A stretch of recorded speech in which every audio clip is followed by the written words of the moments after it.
All right, so welcome everybody to CITE National Capital Section's first ever webinar, as far as I'm aware. And if we get everyone that said they were coming, probably one of our best attended events. So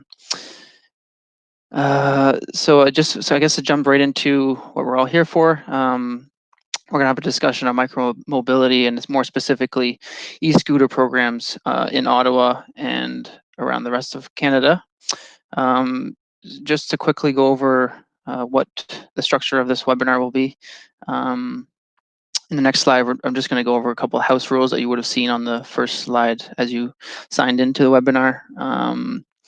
We'll do our speaker introductions. So we have two presenters today, and we're going to run a short survey following those introductions,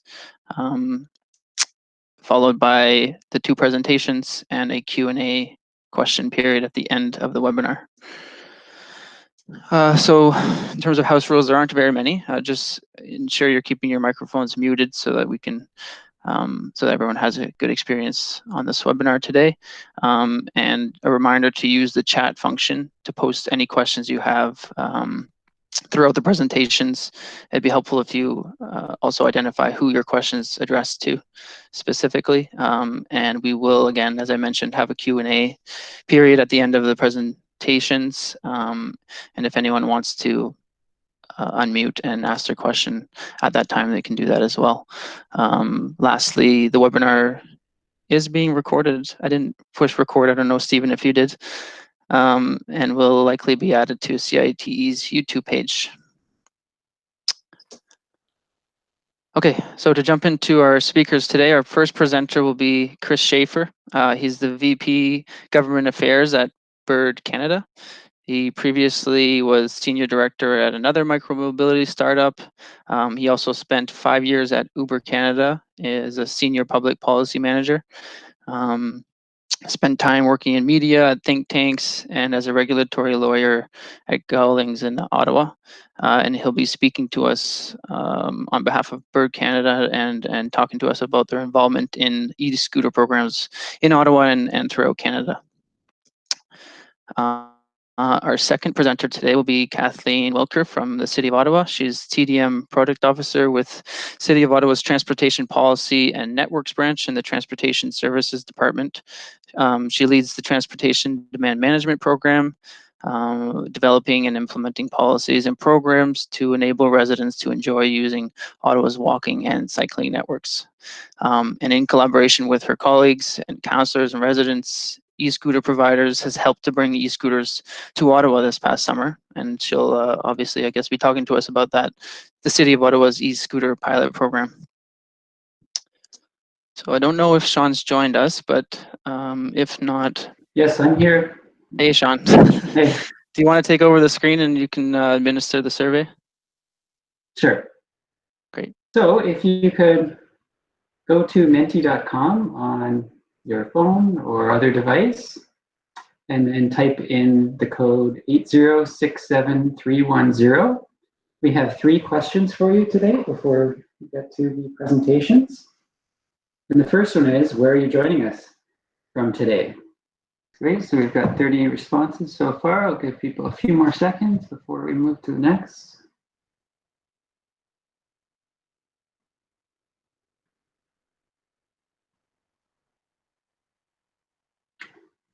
Okay, the next question is, what is your practice background?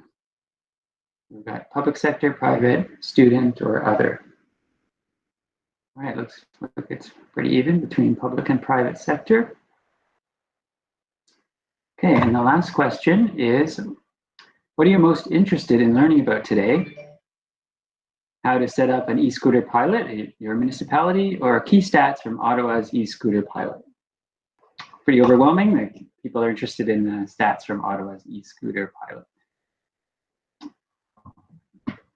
Okay, thanks for participating. I will turn the floor back to Denis. Great, thanks, Sean. Yeah. And we're going to go stop sharing. Oh, bottom right corner, I believe. Okay.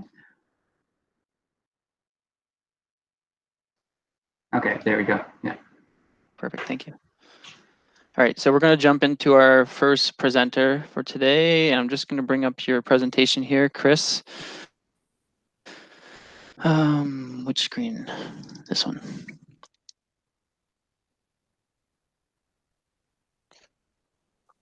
Does that look about right? Looks good to me. Perfect, so I'll hand it over to you. Just let me know when you want me to flip through. Perfect. Thanks, Denny. And thanks for inviting me to participate today.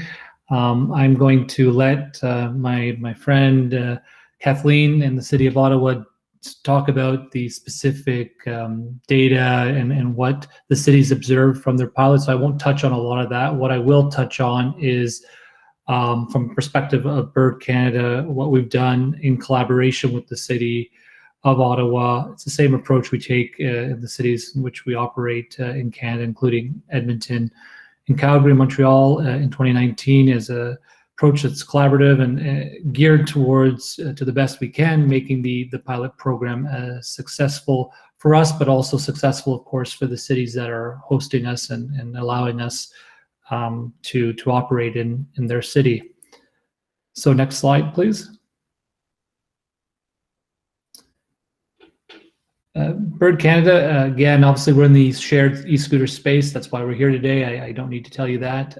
We operate in, as I mentioned, in Calgary, Edmonton, and Montreal previously in 2019, Ottawa this year. There are 4 provinces to date, BC, Alberta, Ontario, Quebec, that I've looked at the regulations for permitting shared or private or both e-scooters on their roads. So for the biggest provinces, frankly. And then a host of cities I've outlined, including, of course, Kelowna had a shared scooter program in 2019. There's also a bunch of cities that are in various stages of regulatory development towards possible shared e-scooter programs. So that would include cities like Victoria, Richmond, and BC, and others. You'd look at cities like Winnipeg. In Ontario, you've got Hamilton, London, which has an RFP out. Windsor, an RFP is coming for shared e-scooters. Mississauga, Brampton, Waterloo, which held the first shared e-scooter program, which I participated in when I was at Lime, and then Halifax as well. So a bunch of cities in Canada, others as well I didn't mention, that are in different stages of regulatory development towards shared e-scooters. Part of it delayed, unfortunately, by the current pandemic. We find ourselves in that work delayed by the pandemic. And we're also Canadian owned and operated. So that sets us a bit apart from some of the other scooter players in this sphere. Next slide, please. Calgary, give you a bit about our program results overall in Canada. You know, I've got my email at the end of the presentation for folks that are particularly interested in diving in more detail than I can obviously do in the span of time I'm going to talk to you today. Happy to get into a more detailed conversation. But some of the highlights, I think, if we look at like Calgary, city staff analyzed the 2019 e-scooter share program. And what they found was 1 out of every 3 scooter trips replaced a car trip. This data is reinforced by data from NACTO and other related organizations that look at the same sort of thing, but from a broader North American perspective as well, and find similar results. Calgary, again, in their 2019 report, there will be one coming at the end of this year, December 2020, a staff report on the 2020 portion of the program. And so what they found in 2019 was that over 50% of shared e-scooter trips ended in a business revitalization zone or business improvement area. So again, some interesting economic statistics there from their analysis. Montreal, they analyzed their scooter program in 2019, found that close to 30% of scooter trips began or ended at public transit, so metro stations, subway stations. Again, we view, and that's why often with cities we want to collaborate and station or position our scooters close to public transit, so you would at least facilitate that ability for riders to first mile, last mile mode shift out of cars towards public transit and being able to scoot to or from.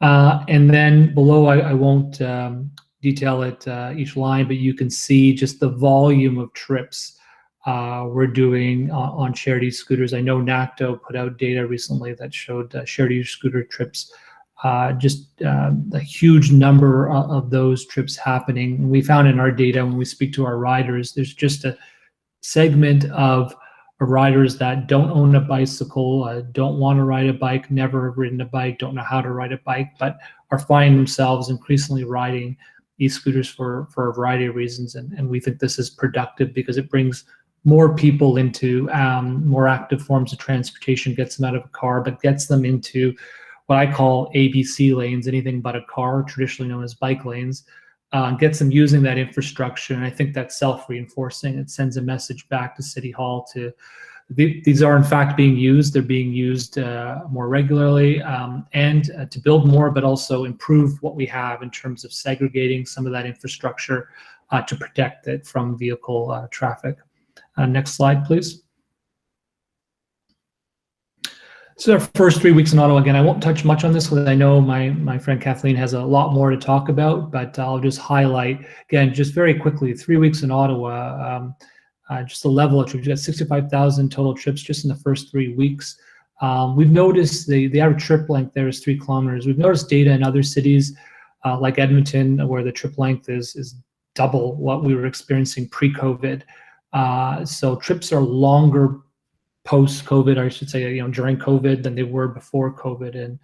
And so what does that tell us? We're still analyzing that, but it can tell us maybe that people are, and it's reflected in some of the data later in the presentation, but are really using the scooters as a form of legitimate transportation to go about their day-to-day work or activities as a valid means of transportation. These aren't just joyrides necessarily. So that's important to us.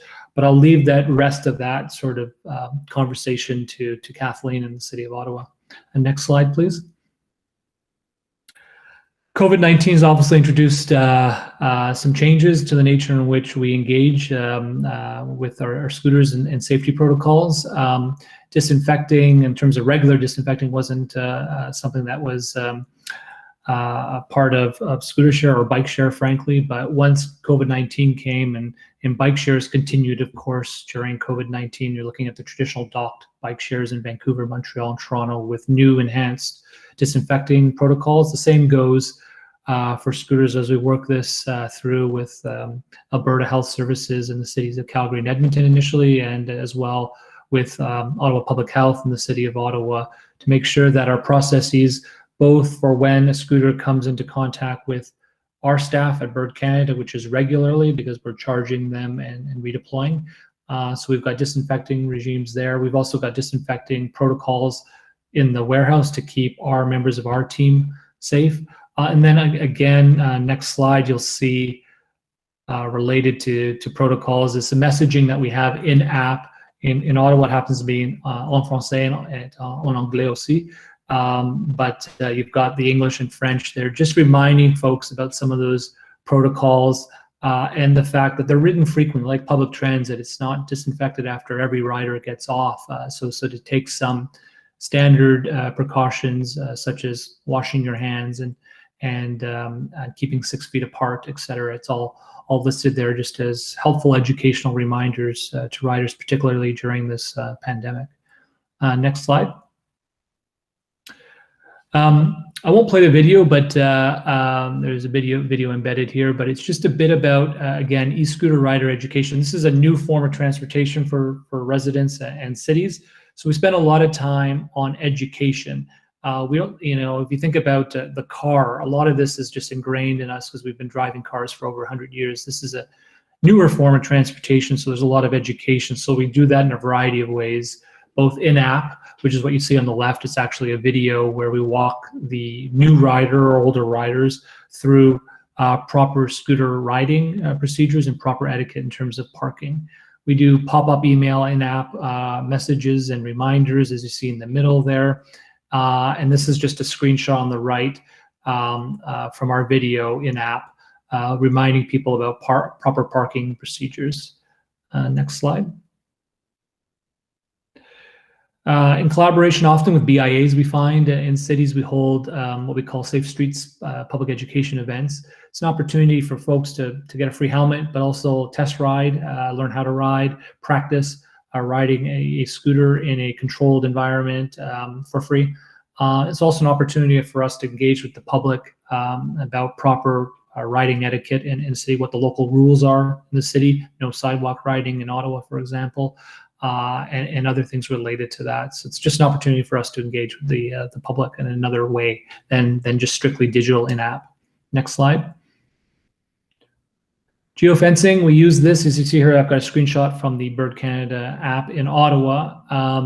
And this is, the geofencing is dynamic in the sense that it can change, particularly if there's a Blues Fest pops up and we want to do some geofencing around that, or if there's an event in the Byward Market, we can geofence that. We've got the parliamentary precinct there, the Capital National Parliament grounds geofence there to keep scooters out. And we do it in a variety of ways through slowdown zones, where the scooter, as it enters the zone, slows down safely and it comes to a stop to discourage riding in a particular area. We can do places where the scooter just slows down in a particular area, but you can still ride it. We can do no park zones, where you can't park a scooter there. You can do no ride and no park zones. There's a variety of ways we can play with geofencing to meet the needs of the city. We do this in collaboration, often learning from some of the data, the MDS data that we're sharing with the cities proactively, to learn where people are riding scooters, where some challenges might be, and iterate. We work closely again with Kathleen and the City of Ottawa to iterate on some of this geofencing throughout the pilot to enhance safety, to enhance mobility for folks in certain areas, both pedestrians and e-scooter riders. So it's something that we like to work closely with cities on, because ultimately this is about making the pilot safe and successful for everyone involved. Next slide. So do Safe Streets Patrol. As you can see, here's a gentleman from the Bird Canada team wearing a sweater that reads Safe Streets Team, Don't Ride on Sidewalks. He's got the Bird Canada branded hat. He may even have Bird Canada branded gloves, I can't see. But again, we worked with the City of Ottawa to identify hotspots, particular areas of the city where there might be, or are in fact, challenges with scooter travel in certain areas. And so we patrol those areas, reminding people in this situation, not to ride on sidewalks and other proper parking etiquette, etc. But we work collaboratively with the city to establish particular, hot zones or areas where there's some challenges and some additional patrol or education is needed. Next slide. We try to be as responsive as we can be. These are just some tweets and messages where you can see with the arrows. I won't necessarily read them out to you, but we've got an obligation in Ottawa to respond to issues through, for example, 311, and that is directed to us, or that comes through channels that we have, such as our customer service channels or online social media, to respond to maybe a misparked scooter within an hour. Often we found that we're responding before that time, so in a quicker fashion, and just some tweets here demonstrating that. So it's something we take seriously. Next slide.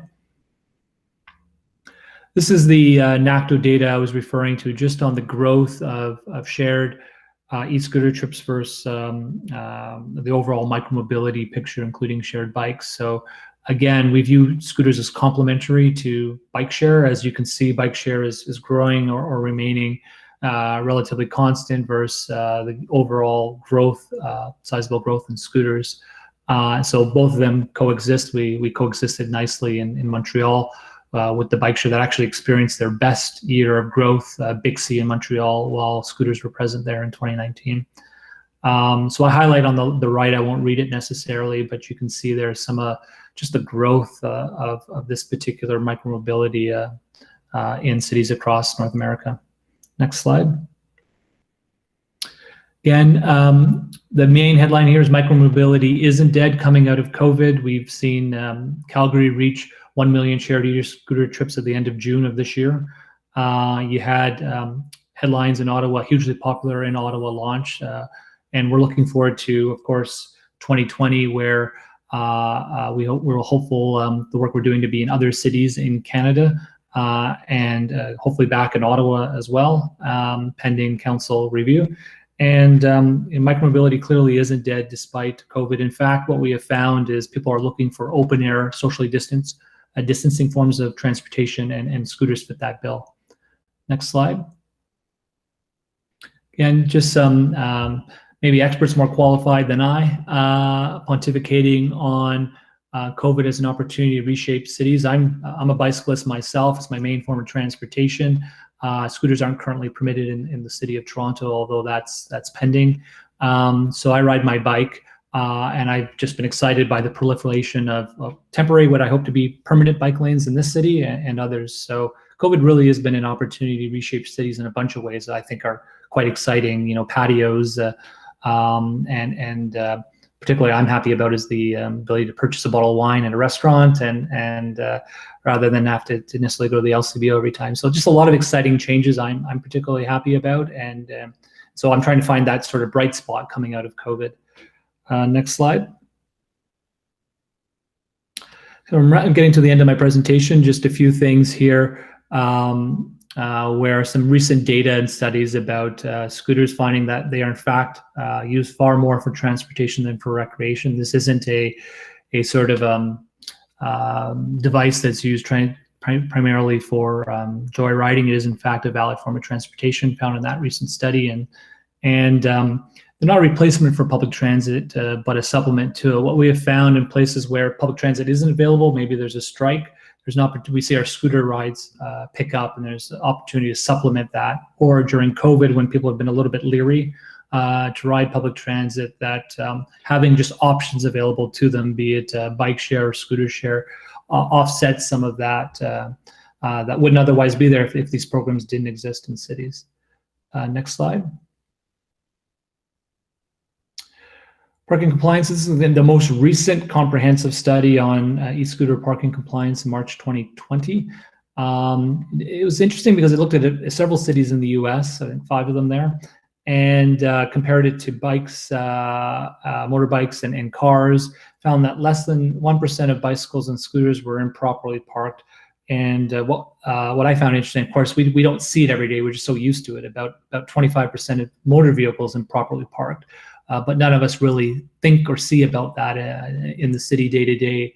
So I thought that was an interesting comparison. Of course, some of the challenges that commercial vehicles, be it ride-hail, taxi, or other delivery trucks have in terms of accounting for about 64% of motor vehicle violations in that same study. So we see scooters in cities because they're new, they stick out, but the industry is finding that the percentage of vehicles actually misparked in cities is rather low, and we work hard to advance that. Next slide. 10 of the 15 cities with the safest roads actually globally have e-scooter share programs. As you can see there, you can see the green are ones that have launched and the other ones launching fall 2020. So most of the cities that have the safest roads in the world globally do in fact have e-scooter share programs, and we think that's important. You know, the more people using active forms of transportation on our roads, particularly with the addition of bike lanes, studies have shown slow cars down and enhance safety, both for the driver of that car, but also for the users of those roads that are using roads in active ways, be it bikes or walking or running or scooting. Next slide. Lastly, e-scooter safety, just some data from Calgary and Montreal, and particularly the International Transport Forum that did probably the most comprehensive study to date, found road fatalities not significantly more likely when using a shared standing e-scooter than a bicycle. And we see that reflected in the data so far in Montreal and Calgary. Next slide. It's the end of the presentation. I've got there as I mentioned, my email address. I had about 15 minutes for the presentation. I apologize if I went over a minute here or two, but you've got my email address, so feel free to reach out to me that way as well. Thank you. Great, thanks very much, Chris. And we will get to questions at the end of both presentations. How do I turn this off? I guess we're going to go over to Kathleen Wilker, who again is from the City of Ottawa, and she's going to be talking to us more specifically on the e-scooter pilot in Ottawa. So I'm going to stop sharing my screen now, Kathleen, if you want to take over. Sure. Okay. I'm just presenting now.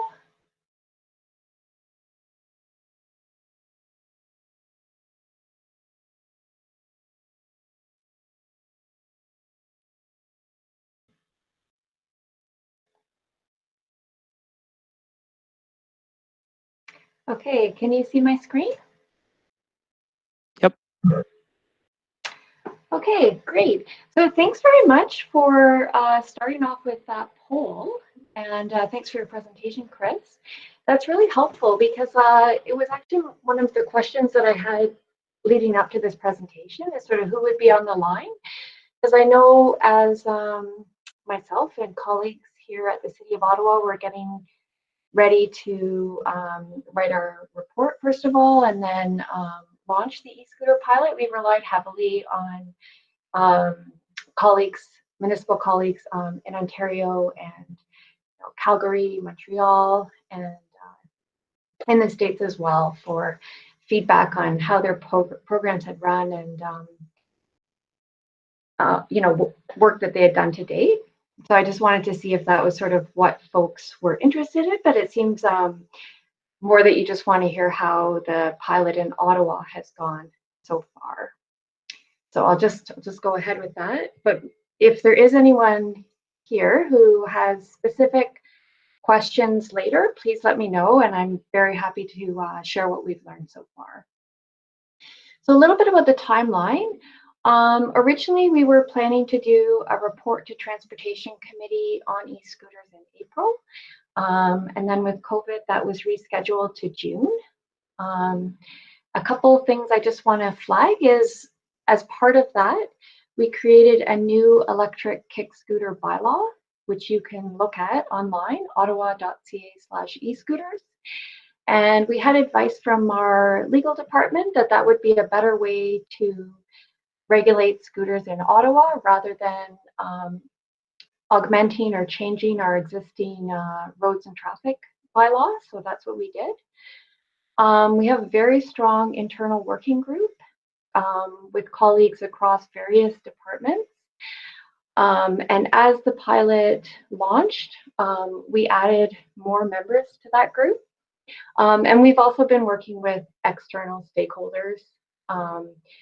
Chris mentioned, sorry, I'll just go back a second here. Chris mentioned the parliamentary precinct as one area where scooters are not permitted in Ottawa.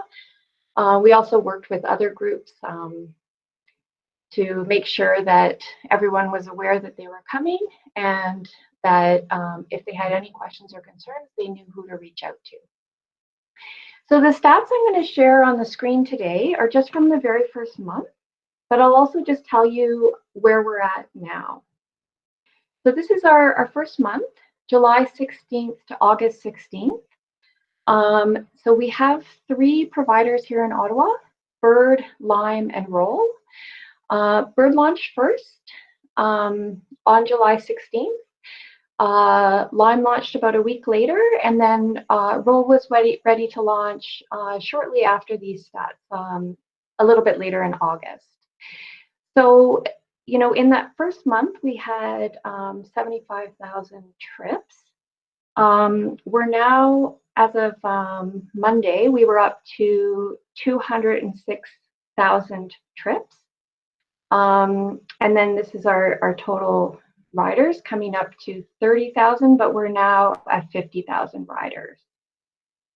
In that first month, our average weekday trips were 2,500.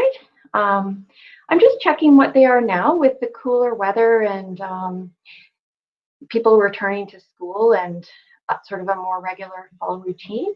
We're now at around 1,300 for our weekday trips, sort of mid-September to mid-October.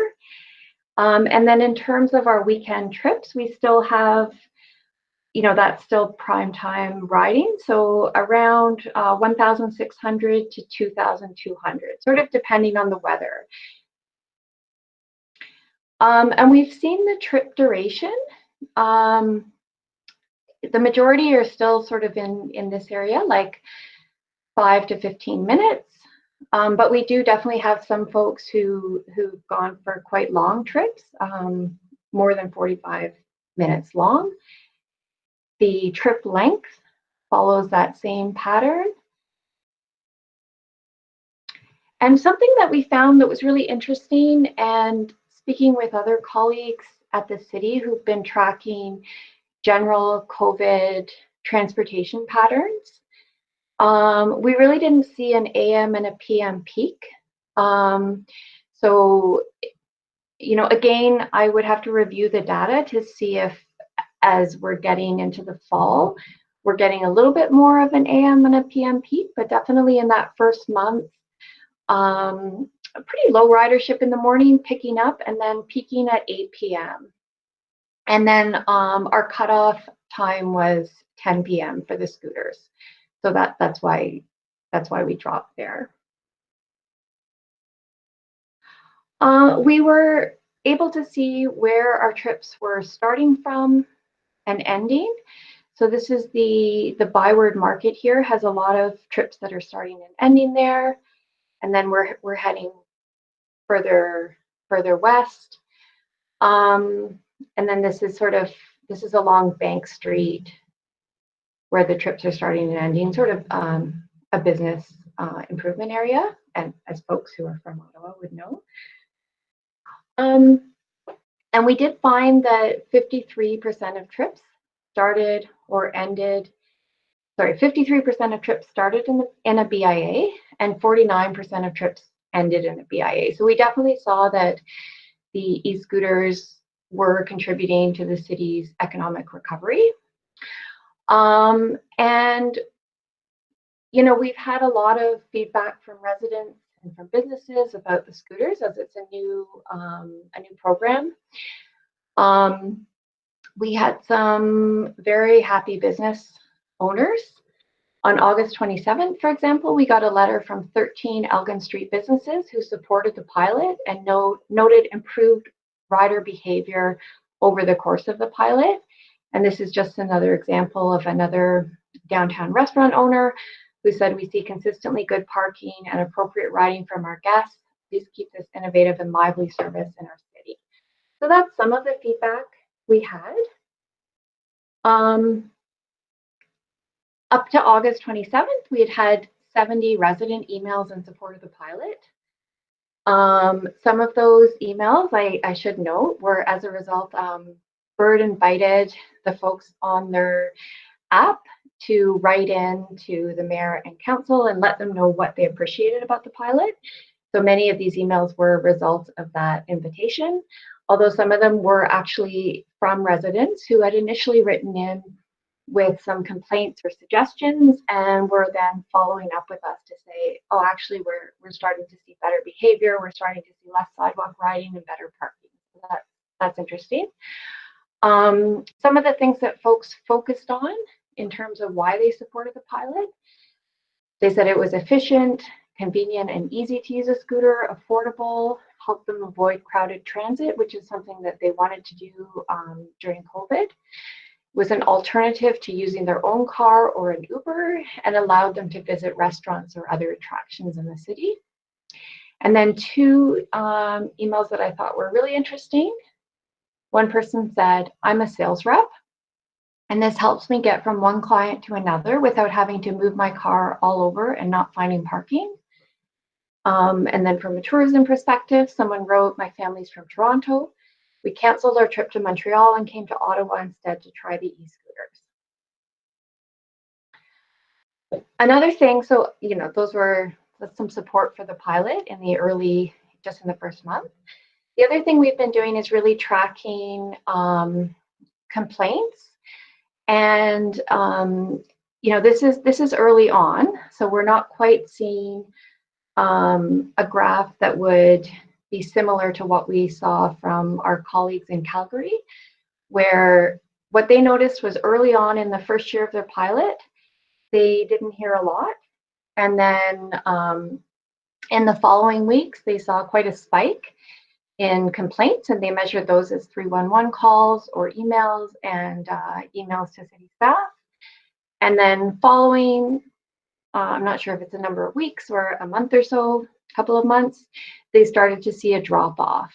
So anecdotally, I've certainly noticed that in the emails coming in, but we need to just log the rest and see what this graph looks like. And one thing, as Chris mentioned, that we've been able to do in close collaboration with the scooter providers is when we were getting those emails coming in, noting complaints in specific areas and what those complaints were, we were tracking them. And then if there were a number of complaints in one specific area, we reach out to the providers and say, you know, when you're doing your safe streets work, this weekend, could you please concentrate on the Byward Market, or this weekend, could you concentrate on Bank Street? And we really saw an improvement that way, and we're able to report back to councillors who also appreciated this quick response. We've been categorizing the complaints by major themes. So primarily we've had complaints about sidewalk riding, improper parking, and some folks have specifically mentioned an accessibility concern. But in terms of how we're tracking things overall, we are actually looking at sidewalk riding and parking as accessibility concerns, in addition to when people specifically say that there is an accessibility concern. And so in terms of how we're responding, the city has sent out various tweets with education on proper e-scooter use. As Chris mentioned, there's been in-app education, in-person education. The other scooter providers have done that as well. Lime, this date's not right, it's a little bit more recent than that, but they launched some Scoot Smart videos that demonstrate the proper way to park e-scooters and to use them so that the sidewalks are maintained for everybody's use. The city's accessibility office has also communicated with their 2,500 member distribution list.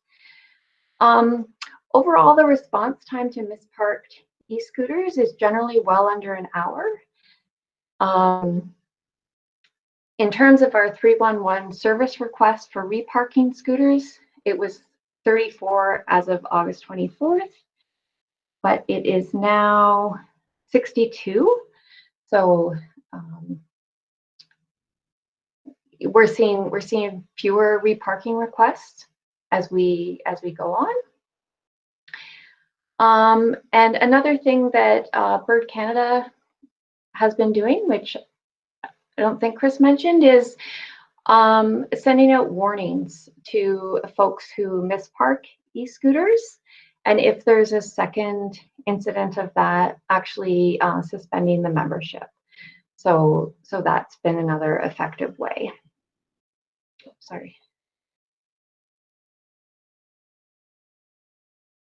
So these are just some examples of the tweets that have been sent out. This one's from the City of Ottawa, and this is from Ottawa Public Health.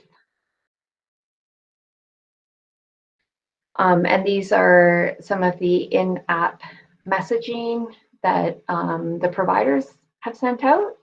Partway through the pilot, we were wondering what to do with the Byward Market, because that was an area where we were getting more complaints about the way people were riding scooters.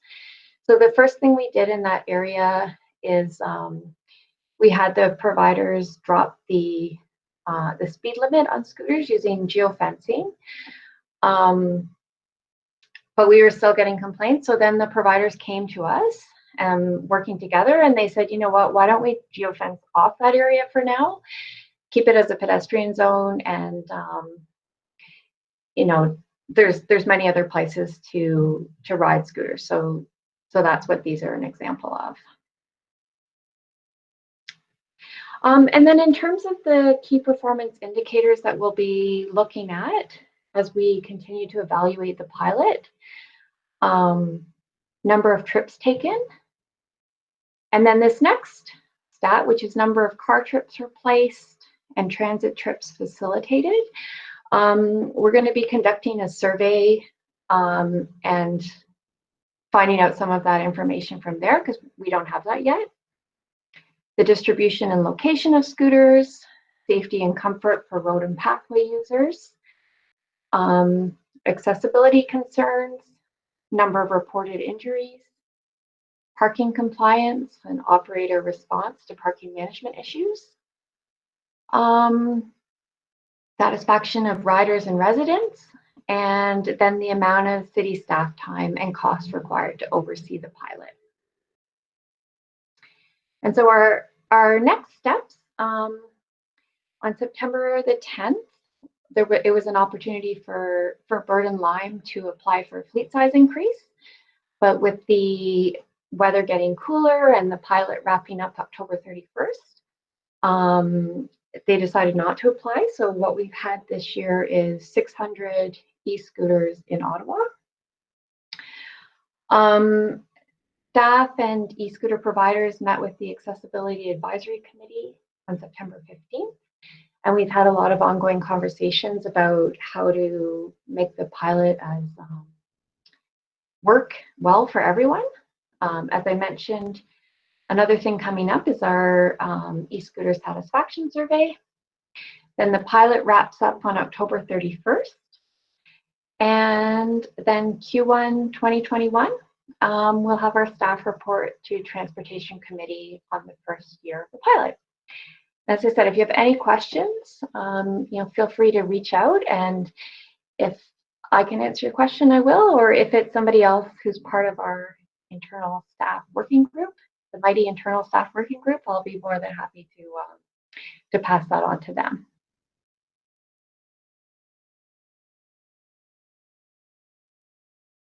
Perfect. Thanks very much, Kathleen. I'm going to steal the screen back and we'll go into a Q&A period. I do see that we've got a few questions in the chat, so I'll start with those, and then I'll open the floor up to anyone else that wants to come off mute and ask a question to one of our presenters.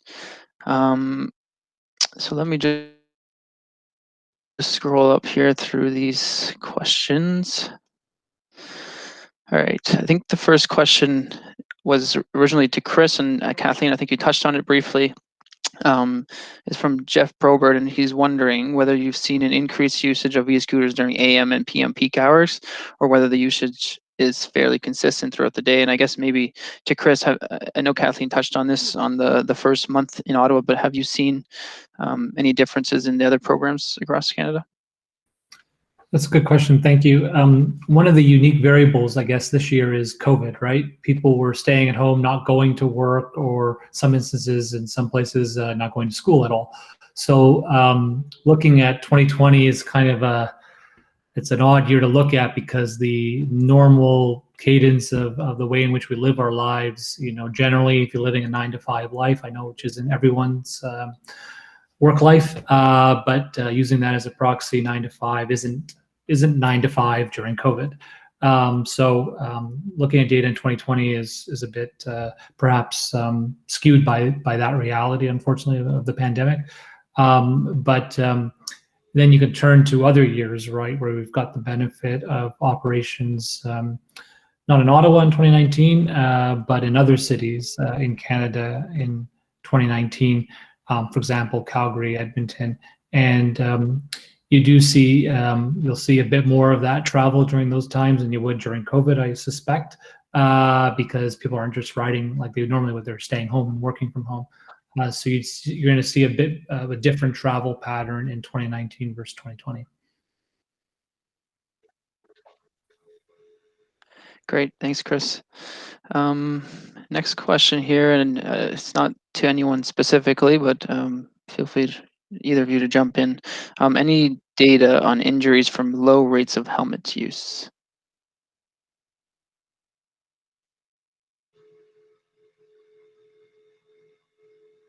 Did you want to take that, Kathleen? Sure. So we've heard of a few injuries. They've been relatively minor, and none of them have been related to helmet use. And the only thing I'd add to that, thanks, Kathleen, I'm going to rely on you for this sort of data picture there, given the focus of your presentation, but and what you're seeing from the city's perspective. We some of the things around helmet use we do. So as we know in Ontario, it can change province to province. BC is a different regulatory regime with respect to helmets, but in Ontario, if you're 18 or older, if you ride a bicycle or another form of transportation, helmets are not legally required, but are encouraged. We in fact encourage them in our app and in any other material in which we communicate to the public, in person or otherwise. We encourage helmet use for riders. In fact, we give helmets away at events, but also if you go online, you can order a helmet. I believe you pay for shipping costs, but the helmet is delivered to you. So we continually reiterate the message around helmet use as well. Thanks, Chris. The next one here, I think, Chris, you spoke to percentage of car trips replaced by scooters. The question that we have here is related to whether there's any data on the percentage of walking and biking trips that have been replaced by scooters. That's a good question. Kathleen may have some data that she can share there specifically for Ottawa, but I'll talk more generally. Some of the data I've seen out does suggest that some trips that would have been taken by walking trips or bicycling trips have been replaced by scooter trips. And I sort of look at it this way. My perspective as somebody who is an active transportation proponent, be it walking, running, cycling, rolling, be it skateboards or rollerblades or scooters, my perspective is anything that gets somebody out of a car, a single occupancy car, and gets them onto public transit or an active form of transportation is a plus. And I don't discriminate between someone riding a bike or a scooter or rollerblading. I frankly don't care as long as they're not riding a single occupancy trip. We do know that the stat in the US anyways, I assume it's probably similar in Canada, 60% of trips are 5 miles or less. And that zone of 5 miles or less, or if we want to use 5 kilometers in Canada as a proxy, that's a sweet spot for various forms of active transportation. And the other variable is you can't always put I think what the word is, we can't put a marker, if you like, I can't think of the right word, on the value people place on their own time. So if I'm in between meetings, as refer to the slide you had, Kathleen, about someone works in sales and going in between meetings, there's a value on time. And I ask myself sometimes, can I get to where I'm going by walking? Yes, but I don't have that time, unfortunately. So is there a difference between me hopping in a taxi or a ride share, an Uber or another ride share, or having the option to hop on a scooter? If that option is available to me, I'm going to place a proximity sometimes on time, and that's important. And so I will replace a walking trip with something else. But people need options, and if the option is only a taxi or ride share, and people are pressed for time, they're probably going to take it. With all the attendant costs for traffic congestion and perhaps vehicle emissions. But if I get a chance, because that option is available to me in a city like Ottawa, and I've got a value on time to make a meeting or what have you, get to dinner on time with my children, if you have children at home, I'm going to take a scooter, and I think that's okay. Yeah, if I could just add to that. So, this was certainly something that we looked at the data that other cities had from their surveys, their rider surveys. And I was concerned that in some cases, up to 30% of people say that if the scooter hadn't been there, they would have walked. But now that I have my scooter accounts, the last few weekends that have been really lovely, my husband and I have taken a walk downtown. So it's, about 4 kilometers to get there. Along the way, we've stopped like 4 or 5 different places, picking up various things. But then after an hour and a half, like one time our legs were tired, another time he needed to go to the bathroom and there wasn't that option because of COVID. So I said, no problem, like I'll just get us some scooters, and we were home in 10 minutes. And so having had that experience myself, I was just chatting with my colleague in Right Away, Diana Knight, this morning about it. I'm really wondering how to shape that survey question so that we do understand, with an eye to GHG savings and exercise, what trips are scooters replacing, but at the same time, having scooters as an option, without if we didn't have scooters in Ottawa, my husband and I probably would have just biked and done that errand, but maybe not stopped as many different shops. So it's I think there's a bit more complexity and nuance to that question. What trip are you replacing? And I'm not sure even that we'll have the right answer on our survey.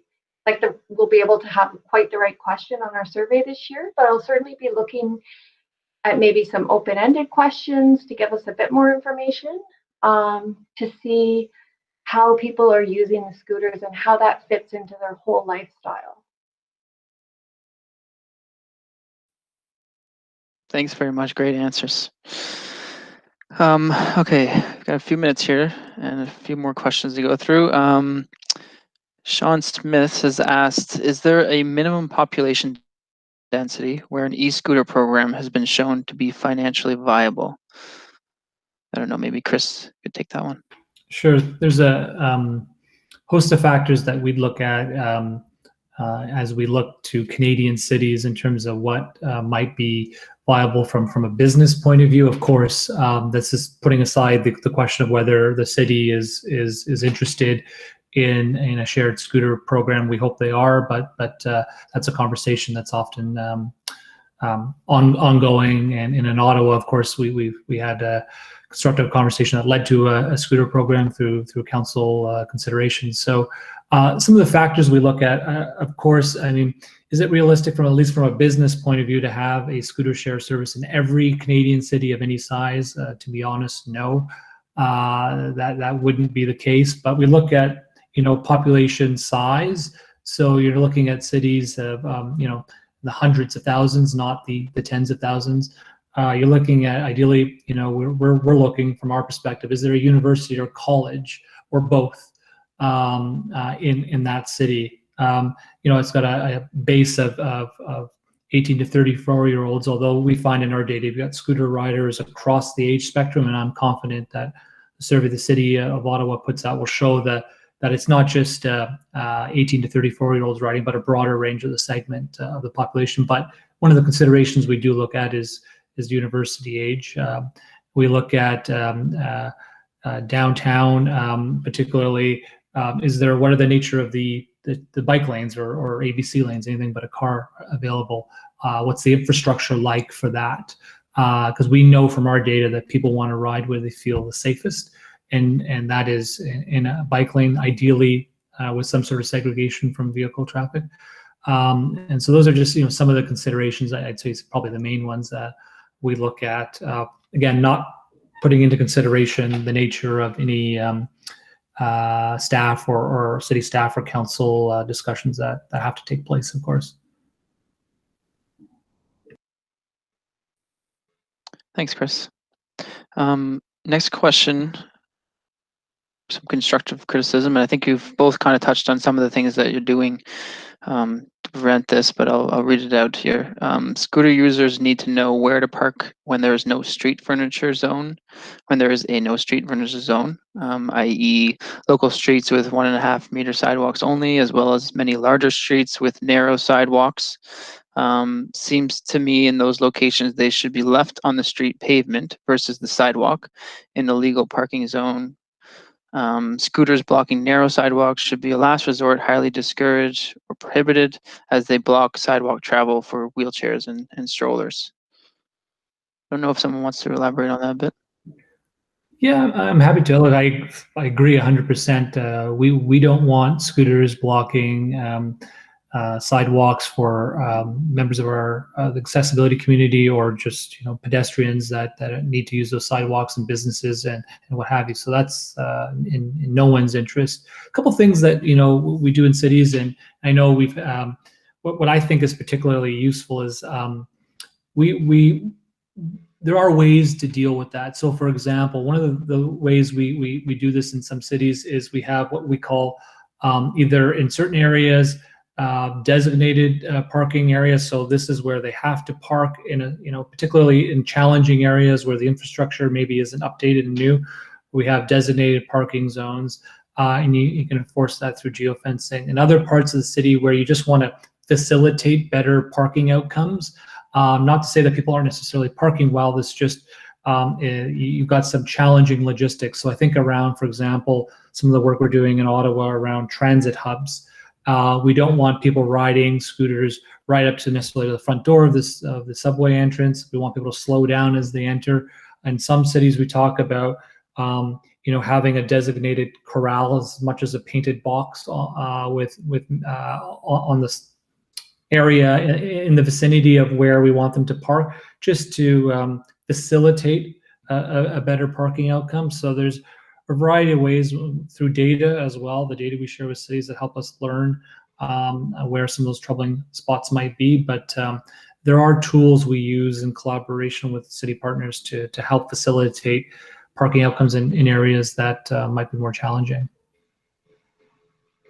Yeah, and if I could just add, one thing that we didn't do this first time, but we may, it may be something we look at, is asking residents not to park scooters on a residential street.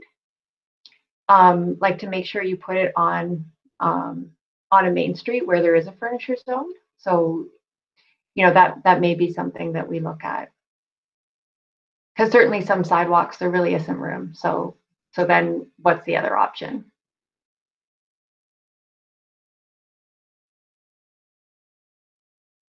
Great. It looks like we are running out of time here. There are a few more questions. I know that the two of you have both shared your contact information, so I think what we'll do is when we send out the link to the recording, we'll include your contact info for anyone that has any further questions. And I guess before we wrap up, I just want to say thank you to you both, for taking the time to prepare this content and come here and share your work with us today. It's much appreciated. Also, I'd like to thank the executive team that helped put this event together. And Stephen, also to you for helping us get this thing running smoothly. And lastly, to everybody that's called in, thank you very much for taking the time. And we look forward to hosting more events like this in the future. And you can see on the screen here that we have our LinkedIn profile, LinkedIn's linked here. So please follow us and, to learn more about the upcoming events. Again, thanks everybody.